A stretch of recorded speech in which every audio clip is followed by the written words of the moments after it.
권력자들이 까닭 없이 나를 박해합니다. 그러나 나의 마음은 주의 말씀만 두려워합니다. 나는 주의 약속을 기뻐합니다. 많은 전리품을 얻은 자처럼 기뻐합니다. 나는 거짓을 미워하고 싫어합니다. 나는 오직 주의 법을 사랑합니다. 하루 7번씩 나는 주의 의로운 법도로 인해 찬양합니다.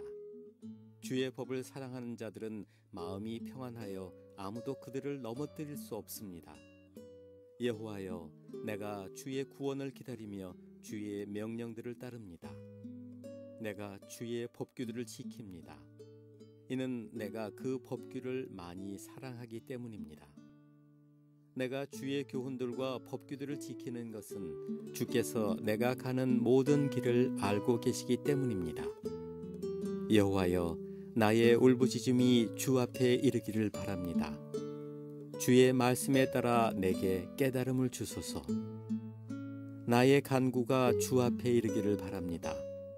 주의 약속에 따라 나를 구원해 주소서. 나의 입술이 찬양으로 넘치기를 바라는 것은 주께서 내게 주의 법령들을 가르치시기 때문입니다. 내가 주의 말씀에 대해 노래하는 것은 주의 모든 명령들은 의롭기 때문입니다. 주의 손이 나를 도와주시기 바랍니다.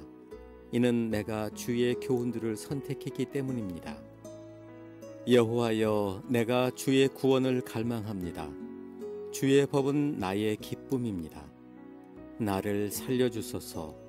내가 주를 찬양하겠습니다. 주의 법도는 나를 살립니다.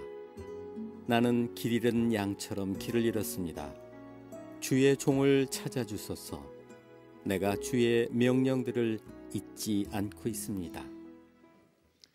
주일 예배 오신 여러분들 주님을 환영하고 축복합니다. 자, 우리 가슴에 손을 얹고 믿음을 고백하고 하나님 말씀 듣도록 하겠습니다.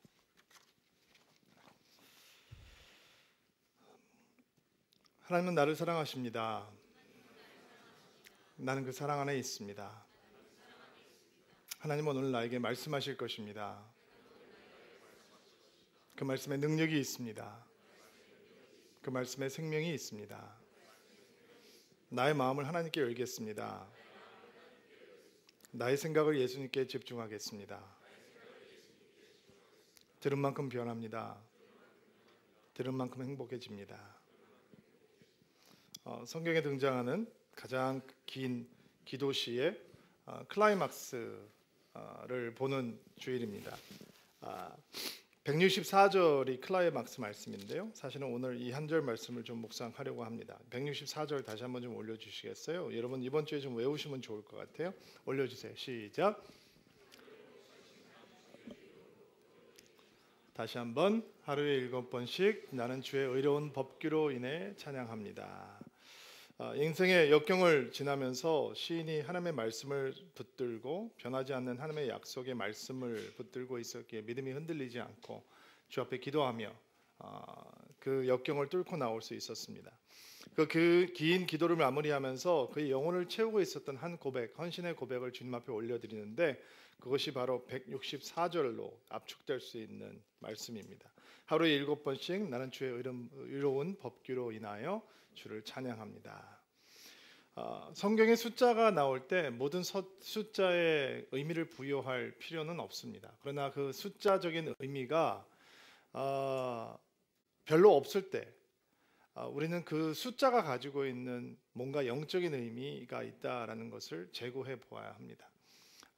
예를 들어서 예수님께서 12제자를 부르셨다라고 했을 때 그 12이라고 하는 숫자에 대해서 혹은 120명이라고 하는 숫자에 대해서 지나치게 계산을 해나가는 건 그렇게 건강한 성경 해석법이 아닙니다.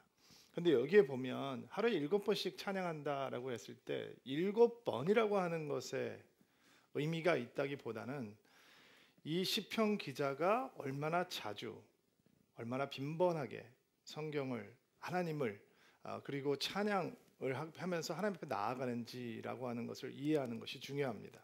물론 성경에서 7이라고 하는 숫자는 충만한 숫자요, 완전한 숫자입니다.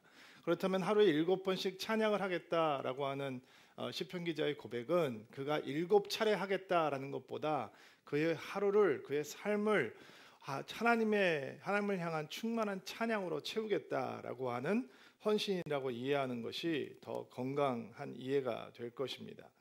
찰스 스퍼전 같은 19세기 설교자는 시편 119편 말씀이 다윗의 시라라고 생각을 했습니다. 거기에 대한 확실한 증거가 부족하지만 만약 우리가 지금까지 읽어왔던 시편 119편 말씀을 다윗의 시편이라고 생각을 한다면 오늘 등장하고 있는 내가 하루에 7번씩 주님을 찬양하겠다라고 하는 그의 헌신의 고백은 우리에게 조금 더 생생하게 다가옵니다.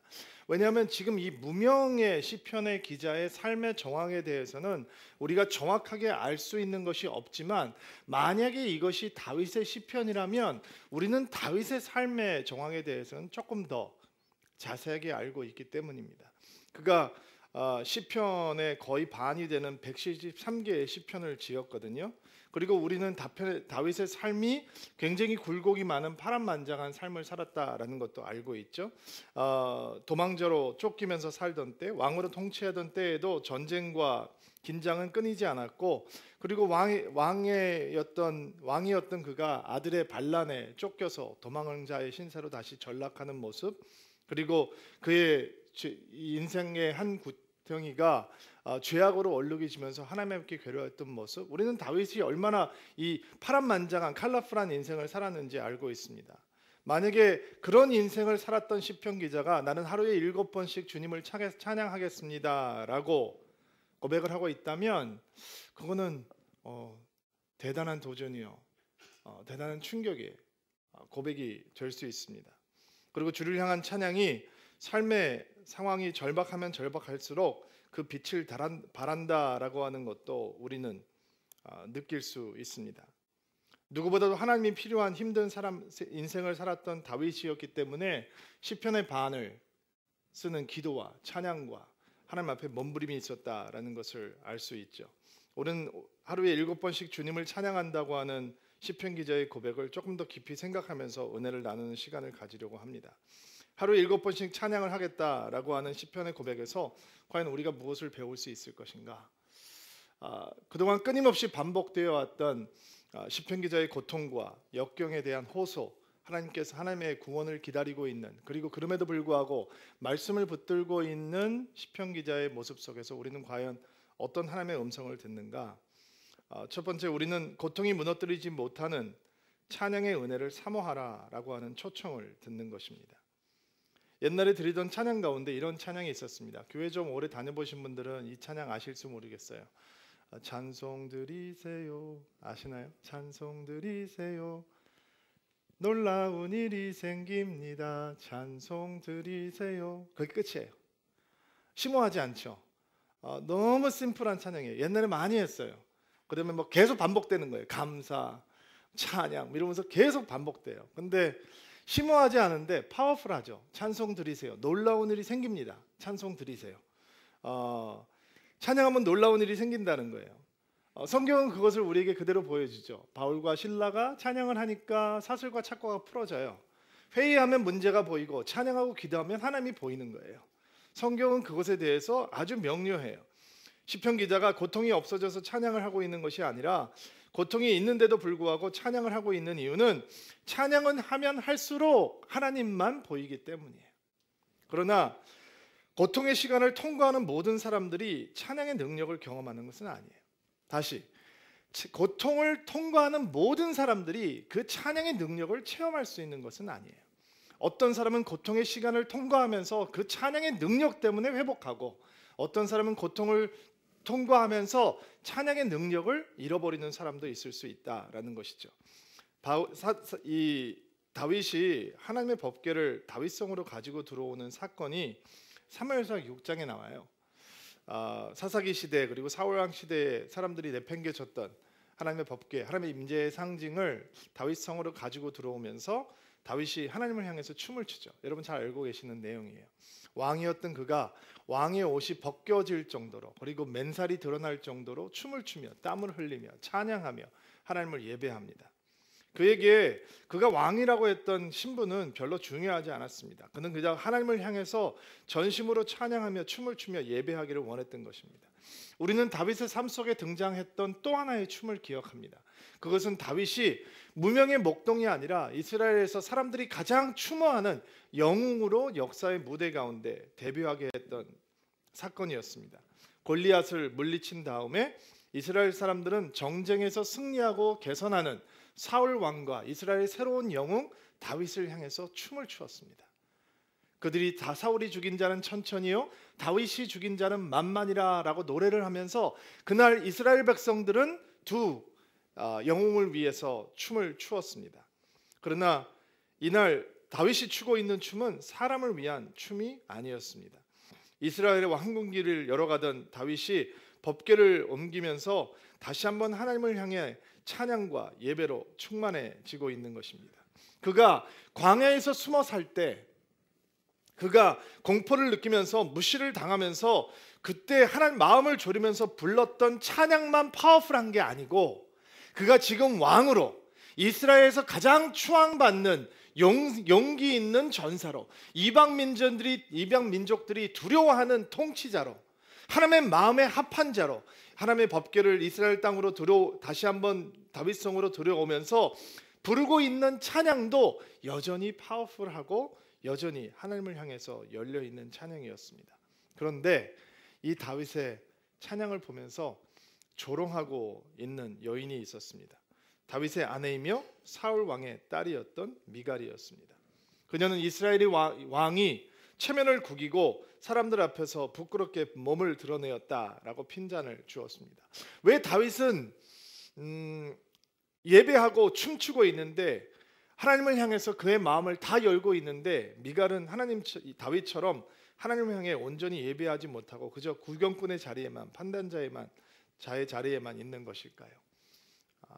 어떤 사람들은 다윗은 진짜 고통을 바닥을 경험해 본 사람이고, 미갈은 우아하게 공주로 평생을 살았던 사람이기 때문에 고생을 안 해봤기 때문에 그렇다라고 얘기를 하는 사람들이 있습니다. 저는 동의하지 않습니다. 여러분, 미갈은 다윗을 몹시 사랑했던 여인이었습니다. 다윗이 전쟁터를 누비고 다닐 때 미갈이 다윗을 사모했습니다.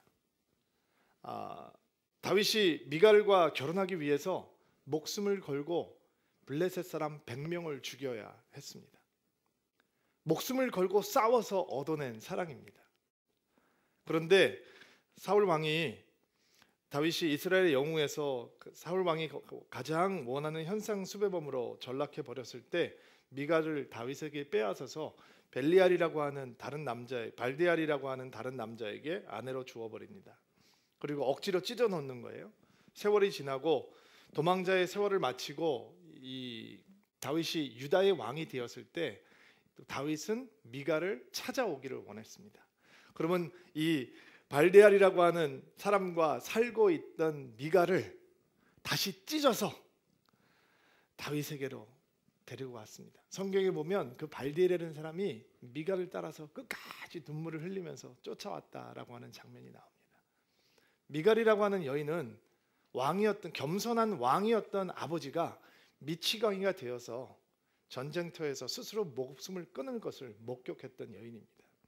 자기의 오빠가 전쟁터에서 젊은 나이에 요절했던 것을 목격했던 사람이었습니다. 자, 미갈이 고통을 모른다? 저는 동의하지 않습니다. 미갈도 인생의 고통을 충분하게 경험한 사람이었습니다. 그런데 왜 다윗은 하나님을 향한 열정의 예배자이고 성경에 하나님을 향해서 가장 아름다운 예배를 드리는 자로 우리 기억되고 있고, 가장 냉랭한 자로 기억되는 자는 왜 미갈인가?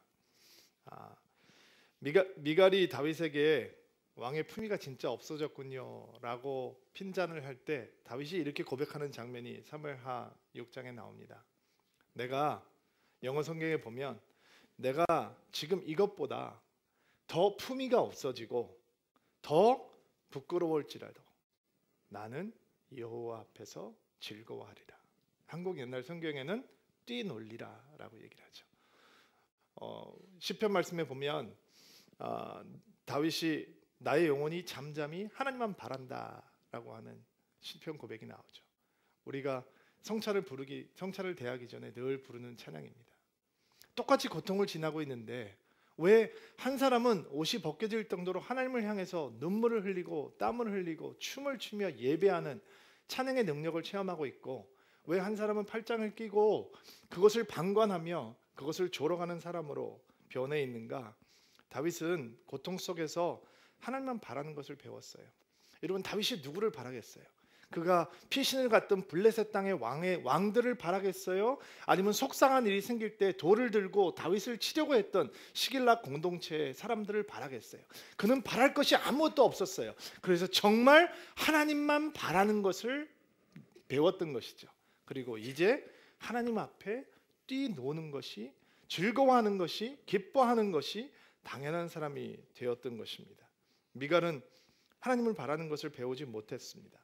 남편으로부터 떨어지는 고통, 남편을 잃어버리는 고통, 그리고 남편이 아닌 남자와 다시 남편을 다시 남편으로 받아들이고 살아야 되는 고통, 그로부터 또 강제로 떨어지는 고통, 아버지와 형제를 모두 전쟁에서 잃어버리는 고통, 그것을 통과하면서도 그 여인은 여전히 방관자였고 구경꾼이었습니다. 고통은 다윗을 성경에 등장하는 최고의 예배자로 만들어 주었습니다. 하루에 7번씩 찬양을 하겠다라고 하는 시편 기자의 고백은 여러분과 제가 인생의 어두운 면을 지날 때 우리는 그 고통이 무너뜨리지 못하는 찬양의 능력을 체험할 수 있는 존재다라고 하는 것을 보여줍니다. 이 찬양이 여러분의 삶 가운데 충만하게 되기를 주의 이름으로 축복합니다. 하루에 7번씩 찬양을 하겠다라고 하는 시편 기자의 고백은 또 우리의 마음이 얼마나 쉽게 하나님으로부터 멀어지는지 혹은 흩어지는지를 적나라하게 드러내주는 것입니다. 우리의 마음이 얼마나 빨리 흩어지는지를 시편 기자의 그 헌신의 고백을 통해서 알 수 있습니다. 여러분, 한 번 하나님을 찬양하고 기억했던 것으로 이렇게 쭉 가면 얼마나 좋겠어요? 그 마음이 평생 유지될 수 있다면 얼마나 좋을까요? 아니면 아침에 큐티했던 말씀 가지고 밤까지 계속 붙들고 있으면 얼마나 좋겠어요? 아침에 밥 먹으면서 감사기도 했던 그 감사의 마음이 하루 종일 우리를 붙들어 줄 수 있으면 얼마나 좋겠어요? 신혼여행 가기 전에 그 품었던 마음, 결혼식 때 가졌던 마음이 부부가 평생 갈 수 있는 마음이면 얼마나 좋겠어요? 주일날 이렇게 예배 와서 예배드리는 이 말씀, 여기서 하나님께서 확 주시는 은혜의 말씀, 감동의 말씀을 가지고 일주일 내내 살면 얼마나 좋겠어요? 근데 모으기는 어렵게 모으는데 우리가 마음을 흩어지기는 단번에 흩어진단 말이죠. 동의하시나요? 저만 그런가요? 제가 언젠가 아내를 따라서 끌려서 이 코스트코에 갔어요. 우리 자매들 남자들은 코스트코를 별로 좋아하지 않아요. 왜 좋아하지 않냐면 제가 이유를 좀 남자의 심성을 좀 설명을 해드릴게요. 우선 우리는 파킹렛에 들어가기 전에 늘어서 있는 그 긴 자동차 행렬을 별로 좋아하지 않아요. 그리고 이렇게 통로가 많잖아요. 그리고 남자들은 대부분 지나간 통로는 다시 돌아가기를 원하지 않아요. 굉장히 목적 지향적인 걸 좋아하죠. 근데 저희 아내만 그런지 몰라도 자매님들은 별로 상관이 없는 것 같아요. 그날 아내에게 끌려서 코스트코를 갔는데 주차장에 늘어선 차들 주차를 하기 위해서 뺑글뺑글 도는 순간 이제 제 마음이 심기가 불편해지기 시작했어요. 그렇다고 뭐라고 얘기하지는 못하고 그리고 안에 들어가서 어떻게 하면 제가 좀 꽁시렁꽁시렁 거릴 수 있을까 생각을 하다가 기회가 온 거죠. 저희 아내가 한 번 돌아왔던 길을 다시 가야 된다라고 얘기를 하는 거예요. 저는 항상 그래요. 근데 그날도 분명히 그럴 거라고 생각했는데 역시나 다시 돌아가자는 거예요. 그리고 제가 이제 말을 시작했어요. 왜 계획성 없이 쇼핑을 하느냐, 한번 돌아왔던 데는 돌아가면 안 된다부터 시작해서 당신은 내가 오늘 따라와 준 거 감사해야 된다라고 하는 엉뚱한 적용부터 별의별 유치한 얘기를 다 하고 있는 거죠. 근데 그게 어떤 여자분 한 분이 자꾸 내가 얘기를 한마디 하면 킥킥거리면 웃는 거예요. 그래서 저는 저희를 보고 웃는다는 생각은 하지 못하고 그날 제가 우리 아내에게 보였던 유치함의 극치는 제가 너무 잔소리를 하니까 저희 아내가 좀 이렇게 좀 조용히 해 그렇게 얘기를 하는데 제가 당신 내가 일찍 천국 가면 이렇게 잔소리 해주는 사람 없으면 너 심심해서 어떻게 살려고 그래? 라고 하는 말이 유치함의 극치였어요. 그러니까 저희 아내가 그냥 잔잔히 웃기만 하는 거예요. 이렇게 코스트코를 떠나야지 입이 닫히겠다라고 생각을 했던 거죠. 근데 저희 아내는 말을 안 하는데 그 저희 옆에 이렇게 머물고 있던 아주머님이 갑자기 이렇게 저희 뒤로 이렇게 지나가시면서 목사님, 오늘교회 성도예요. 오늘교회 성도라라고 인사를 하고 가는 거예요. 제가 그때 오늘교회에 있을 때인데 그냥 그러면 가지. 그러니까 지금 제가 하는 얘기를 다 들었던 거예요. 뭐 내가 일찍 천국 가면 당신이 섭섭해서 잔소리 안 해주면서 이런 얘기를 다 듣고 여서 목사가 아내하고 주중에 저런 얘기를 하고 사는구나라고 하면서 킥킥거리면서 웃었던 것 같아요. 근데 그게 월요일이었어요. 월요일 아침. 제가 주일날 아침에 7시부터 예배를 드려서 오전 예배, 오후 예배, 영어 예배, 저녁에 드리는 열린 새신자 예배까지 다 예배드리고 설교하고 성령 충만하게 돌아가고 그 월요일날 아침에 코스트코에 가서 제가 그렇게 유치한 모습을 보였다고요. 저만 그런가요? 마음 모으기는 정말 어려워요. 그런데 마음이 흩어지기는 너무 쉬워요. 시편 기자가 하루에 7번씩 하나님을 찬양한다. 왜일까요, 여러분? 왜요? 그냥 어려워서? 아니, 그렇게 하나님 앞에 마음을 모아 드리는 게 어려운 거예요. 하나님을 사랑하면서도, 하나님을 믿는다고 하면서도 하루 종일 살아가면서 그렇게 하나님 앞에 내 마음을 집중하고 하나님을 기억하고 하나님을 생각하고 하는 게 정말 어려운 거예요. 그게 얼마나 어려운 거면 이 하루를 충만하게 찬양으로 채우겠다라고 하는 시편 기자의 고백이 터져나오고 있겠어요. 여러분, 예수님께서 나사로의 집을 찾아가셨어요. 베다니에 살고 있던 나사로의 집을 예수님께서는 굉장히 좋아하셨거든요. 아마 그 중에 큰 이유 중에 하나는 마르다라고 하는 여인의 음식 솜씨와 그녀의 따뜻한 마음 씀씀이 때문이었을 것이다 라고 생각을 해요. 나사로와 마르다, 마리아는 주님을 매우 사랑하고 주님도 그들을 굉장히 사랑했죠. 누가복음 10장에는 예수님을 섬기기 기뻐하던 마르다가 예수님 앞에 거친 불평을 하는 장면이 등장을 해요. 예수님께서 설교를 하고 계시는데 마리아가 예수님 앞에서 앉아서 말씀을 듣고 있고 마르다는 밥을 하느라고 땀을 뻘뻘 흘리죠. 그리고 예수님 앞에 와서 마르다가 이렇게 불평을 해요. 주님 안 보이세요? 지금 저는 열심히 일을 하고 있고 내 동생은 저렇게 뻔뻔하게 앉아 있잖아요. 그러니까 제 동생한테 빨리 일어나서 저를 도와주라고 얘기를 하셔야죠 라고 하는 거친 불평 소리가 쏟아져 나오죠. 우리가 너무 잘 알고 있는 사건이에요. 그리고 우리는 말씀을 받아야 된다. 하나님 앞에 예수님 발 앞에 머물러 앉아 있어야 된다. 마르다처럼 저렇게 일만 하면 안 된다라는 쉬운 적용을 하게 되죠. 그러나 그 본문을 자세하게 보면 몇 가지 놀라운 사실이 있는데, 첫 번째, 그 한국 번역본에는 그 얘기가 설명이 잘 안 되어 있는데 원래 성경을 보면 그들이 함께 앉아 있었다라고 하는 표현이 등장한단 말이죠. 함께 앉아 있었다라는 얘기는 마리아와 마르다가 그 자리에 함께 앉아 있음으로 출발했다라는 얘기예요. 예수님이 오셨을 때 마르다는 부엌에 들어가 있었던 것이 아니라 처음부터 그들은 발 앞에 앉아 있었다라는 것이죠. 또 하나, 여자들인데 예수님의 발 앞에 앉아 있었다라고 하는 것도 굉장히 놀라운 사건이에요. 여러분, 제자라고 하는 단어는 원래 이 히브리 언어로 어떤 단어냐면 랍비의 샌들, 발에서 떨어지는 먼지를 뒤집어 쓰는 사람이다라고 하는 표현을 가지고 있어요.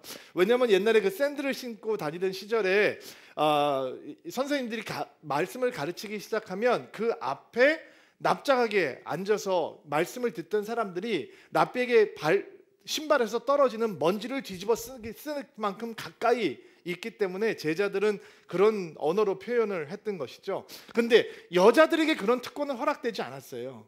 남성 중심의 사회였기 때문에 여자들이 그렇게 제자의 위치에 있을 수 있다라고 하는 것은 불가능했어요. 그러나 나사로의 집에서는 마리아도 그렇고 마르다도 그렇고 그들에게 그 특권이 주어졌다는 것이죠. 그런데 마르다의 마음이 흩어져 버렸어요. 왜요? 물론 밥 때문이에요. 밥을 하기 위해서 마르다의 마음은 흩어져 버렸단 말이죠. 예수님께서 손님으로 오셨기 때문에 손님을 챙기는 것이 몹시 중요한 일이에요. 그리고 우리는 이 사건이 끝난 다음에 마르다가 준비한 음식을 예수님께서 맛있게 잡수셨을 것이다 라고 하는 것도 쉽게 상상할 수 있을 거예요. 그렇다면 밥을 준비하는 일이 잘못된 일이 아니었고 밥을 준비하는 타이밍이 안 맞았던 거죠. 손님을 접대하는 것이 잘못된 것이 아니라 손님을 접대하기 위해서 준비해야 되는 것들을 하는 시간이 잘못됐던 거예요. 마음이 흩어지면, 하나님으로부터 마음이 흩어져 버리면 우리는 꼭 해야 되는 일을 꼭 해야 될 때를 놓치게 되는 거예요. 이전에 있던 교회에서 큰 행사를 준비하고 있었는데 그때 모든 목회자들과 간사들이 막 땀을 흘리면서 막 물건을 나르고 행사를 준비하고 있었어요. 다 넥타이를 풀어제치고 와이셔츠를 걷어 올리고 일을 하고 있는데 잠깐 이 물건을 가지러 교육자실에 들어왔는데 에어컨이 빵빵 나오는 사무실에 어떤 목사님 한 분이 책상에 앉아서 성경을 보고 계시는 거예요. 그래서 제가 물어봤어요. 목사님 뭐 하세요? 그러니까 목사님께서 제가 오늘 큐티를 못해서요 목사님. 큐티를 아직 못해서 지금 큐티하고 있습니다. 너무 훌륭한 목사님이죠. 그래서 제가 여호서 목사는 그럴 때 어떻게 반응했을까? 예, 큐티 계속 하세요. 목사님 모두 힘들게 일하고 있는데 지금 여기서 뭐 하시는 거예요? 여호서 목사는 어떻게 했을까요? 그냥 나왔죠. 말을 한다라고 알아들을까라는 생각이 들어서 그냥 나왔어요. 여러분 그게 영성인가요? 하나님으로부터 마음이 흩어져 버리면 말씀을 봐야 될 때 일을 하고 땀을 흘려야 될 때 말씀을 붙들고 느림보가 되어질 수 있다는 것이죠. 여러분 예수님께서 마르다가 마리아가 예수님의 발 앞에 앉아서 설교를 듣는데 밤 10시까지 꼼짝 안 하고 움직이지 않고 앉아 있다. 밤 11시가 됐는데 밥을 할 생각을 안 한다. 저는 그러면 예수님께서 이렇게 말씀을 하셨을 거라고 생각해요. 밥 안 줘? 야, 밥 안 줄 거야? 자, 말씀을 듣는 행위와 예수님을 섬기는 행위를 나눠 놓고 한 가지는 옳고 한 가지는 그렇다라고 얘기할 수 없는 거죠. 예수님께서는 마리아가 더 좋은 것을 선택했다는 거예요. 지금 말씀이 선포되고 있는 바로 그 순간. 그러나 우리는 의심의 여지 없이 그 말씀이 끝난 다음에 예수님께서 마르다의 음식을 먹었을 거라는 것을 알고 있어요. 그거는 너무나 당연한 일이에요. 이 시편 기자가 하루에 7번씩 하나님을 향해서 찬양을 쏘아 올리겠다라고 하는 얘기는 그렇게 하나님 앞에 마음을 모아놓지 않으면 우리는 인생을 살아가면서 무엇이 정말로 중요한 것인지, 무엇이 중요하지 않은 것인지, 하나님을 살아가는 삶이 어떤 것인지, 가족으로 살아간다는 것이 어떤 의미인지, 성도로 살아간다는 것이 어떤 의미인지 다 흩어져 버릴 수밖에 없다라는 것이죠. 하나님 앞에 마음을 모아놓지 못하면 목사는, 교회는 무조건 키워야 되는 사업처가 되어버릴 것이고, 성도는 교회를 다니면서 그냥 사람들의 마음만 보고 하나님의 나라를 보지 못하는 것으로 전락해버릴 수 있겠죠. 얼마 전에 성도님 한 분이 제 사무실을 찾아주셨다가 이런 간증을 하는데 마음에 참 감동이 되었어요. 힘든 시간을 보내고 계시는 분인데, 목사님 제가 너무 하루 종일 낙심하고 좌절할 때가 많은데 제가 제 기도문을 썼습니다. 얘기를 하는 거예요. 나를 위한 기도. 그리고 제 3자가 나를 위해서 기도하듯이 기도문을 썼다는 거예요. 그리고 녹음을 했대요. 요새 이 핸드폰이 축복의 통로예요. 이게 저주의 통로도 될 수 있고 축복의 통로가 될 수 있는데 음성 녹음을 했다는 거예요. 그리고 이렇게 기도하는 거예요. 하나님, 여호수아를 위해서 기도합니다. 우리 여호수아가 하나님을 깊이 사랑하는 신앙인이 될 수 있도록 도와주십시오. 그러면서 자기를 위한 기도를 한 3분 정도 이렇게 쭉 음성 녹음을 했다는 거예요. 근데 그 기도를 녹음을 하면서 자기가 복받쳐서 겨우겨우 녹음을 했다는 거예요. 그리고 힘들고 어려울 때 이어폰을 끄고 그 자기가 녹음한 음성 녹음한 기도를 듣는데요. 그리고 본인이 얘기하는 거예요. 목사님, 이렇게 말씀하면 죄송한데요, 목사님의 기도보다 더 은혜스러워요. 기도를 받으러 왔으면서 목회자들이 해주는 기도보다 내가 나를 축복하고 기도했던 내 음성이 내가 힘들고 지칠 때 딱 이어폰을 끄고 그거를 들으니까 하나님 앞에 올인할 수 있는 마음이 다시 생긴다는 거예요. 자, 녹음을 한번 해보세요. 기도를 쓰는데도 한 일주일 정도 걸리실지 모르겠어요. 그러나 녹음을 한번 해놓으세요. 그리고 여러분의 마음이 쏟아져 버릴 때, 여러분의 마음이 하나님으로부터 분산될 때, 여러분의 마음이 하나님이 아닌 다른 것으로 채워지기 시작할 때, 하나님을 바라는 것보다 다른 것들이 우리에게 더 소중하다고 느껴질 때, 여러분은 이어폰을 꽂으시는 거예요. 그리고 들으시는 거예요. 기억하시는 거예요. 그리고 다시 하나님 앞에 그 마음을 모아드리는 거죠. 왜? 우리는 그냥 놔두면 흩어지는 마음을 가지고 있기 때문이에요. 시편 기자가 하루에 7번씩 찬양하겠다는 고백은 우리 안에 그렇게 하나님을 향한 찬양과 감사를 쌓아놓지 않으면 너무 쉽게 다른 노폐물이 쌓일 것이라고 하는 준엄한 경고이기도 합니다. 하나님의 사람들이, 믿음의 사람들이 마음 가운데 하나님을 향한 찬양과 감사와 사랑의 고백을 쌓아놓지 않으면 금방 다른 불순물들이 들어옵니다. 불평이라고 하는 불순물,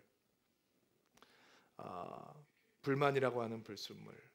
여러분, 잠언에 굉장히 흥미로운 말씀이 있는데 와이프가 1000명이나 되었던 솔로몬의 말입니다. 따지고 바가지 긁는 아내와 함께 사는 것보다 사막에 홀로 사는 것이 낫다.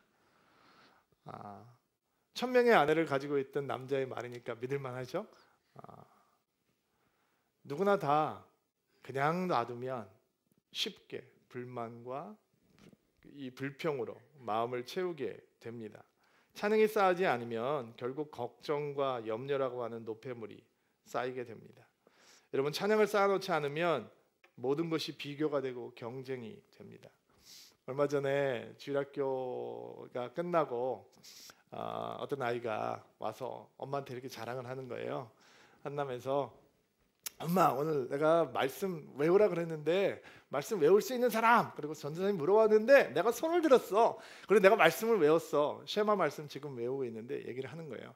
근데 그때 엄마의 입에서 나온 질문이 너무 웃겼어요. 엄마가 그래 잘했어, 말씀 잘 외웠어 이렇게 하는 게 아니고 그래 몇 명이나 손을 들었어? 너만 들었어? 이렇게 하고 물어보는 거예요. 여러분, 찬양이 쌓여있지 않으면 주일 학교도 비교가 되고 신앙생활도 경쟁이에요. 우리가 그렇게 와이어드가 되어 있어요. 찬양이 쌓이지 않으면 우리는 무덤덤이라고 하는 노폐물이 쌓여요. 좋은 것을 주어도 좋다라고 생각하지 않아요. 귀한 것을 주어도 감사하지 않아요. 제가 언젠가 한번 얘기를 했었는데, 여러분, 우리 아버지의 세대는 굉장히 가난하던 시절이었잖아요. 그때 친구 집에 가서 불고기를 한번 얻어먹으면 두고두고 감사했다라는 말씀을 들은 적이 있어요. 저희 아버님이 나이가 많이 드셔서 옛날 초등학교 동창, 중학교 동창들하고 같이 모임을 하시는데 제가 그냥 옆에서 얘기를 좀 들었던 적이 있어요. 그때 무슨 얘기를 했던 기억이 나냐면, 야, 그때 너희 집이 제일 부자였잖아. 너희 집에 가면 어머님이 밥 한 그릇씩 주셨던 게 너무 기억이 나. 다른 사람들은 아이들이 놀러 오면 밥 한 그릇을 못 주는 삶이었던 거죠. 그때 고기라도 한 점 두면, 야, 누구네 집에 갔더니 고기 한 점 줬어 라는 얘기를 하던 시대가 있었다는 거예요. 너무 까마득하시죠? 여러분, 요즘 누구네 집에 갔는데 불고기를 대접하면, 야, 그 집에서 불고기 주대 하는 사람 없잖아요. 좋은 것을 주어도 좋다라고 느끼지 못해요. 사람들은요. 찬양이 쌓이지 않으면, 하나님을 향한 그 감사의 고백이 쌓여 있지 않으면 최고의 것을 받고도, 최고의 것을 누리면서도, 최고의 은혜를 받아가면서도, 최고의 은총 가운데 머물러 있으면서도 감사하지 못한다는 거죠. 찬양이 그런 마음들을 디톡스해요. 하루에 7번씩 하나님을 집중하며 흩어진 마음을 모아드리는 순간, 불평이라고 하는, 비교라고 하는, 경쟁이라고 하는, 무덤덤이라고 하는, 무감각이라고 하는 것들을 디톡스 해주고 하나님께서 우리 안에 찬양의 능력을 채우시기 시작하는 것입니다. 노력하면 되는 것이냐? 아니에요. 여러분, 7번씩 하나님을 찬양하겠다라고 하는 믿음의 결단은 우리 의지로 되는 것이 아니고요, 우리 안에 이미 일어난 위대한 사건을 향해서 우리의 시선을 돌리는 것으로 출발해요. 시편 119편 전체를 흐르고 있는 시편 기도의 기자의 간절한 마음은요, 자기를 구원해 달라라는 거예요. 그리고 시편 119편이 끝나면서 하나님께서 나를 살리셨군요라고 하는 이 기쁨의 고백으로 끝나고 있어요. 우리가 찬양을 하는 이유는 여러분 그것이 우리가 받은 구원 때문이라고 하는 것을 잊으시면 안 돼요. 하나님께서 예수 그리스도를 통해서 우리에게 주셨던 그 구원, 우리가 그렇게 쉽게 있는 십자가, 어디서나 널려 있는 그 심플한 십자가의 모습 가운데 일어난 우리의 감격의 구원의 사건, 그것을 통해서 우리의 영혼이 상황이 흔들 수 없는, 고통이 흔들 수 없는 감사와 찬양으로 가득하게 되는 것입니다. 오늘 성찬 주일입니다. 설교 전에 성찬을 하지 않고 설교 후에 성찬을 오늘 하는 이유는 오늘 우리가 이 성찬을 대하는 이 자리가 바로 여러분에게 베풀어 주신 하나님의 구원, 그것을 향한 감사, 찬양, 다시 한번 새로운 헌신이 일어나기를 바라기 때문입니다. 성찬을 통해서 하나님을 향해서 그 찬양의 고백을 올려드리는 주일이 되기를 주의 이름으로 축복합니다. 같이 한번 기도합시다.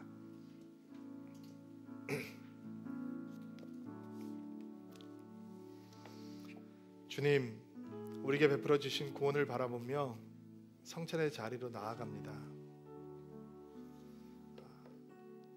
우리의 부족한 모습인 우리 눈에서 사라지고 예수님의 모습을, 십자가의 능력을, 하나님의 구원을 다시 기억하는 은혜의 자리가 되게 하시고, 하나님, 우리의 영혼을 하나님을 향한 찬양과 감사로 가득 채워 주옵소서.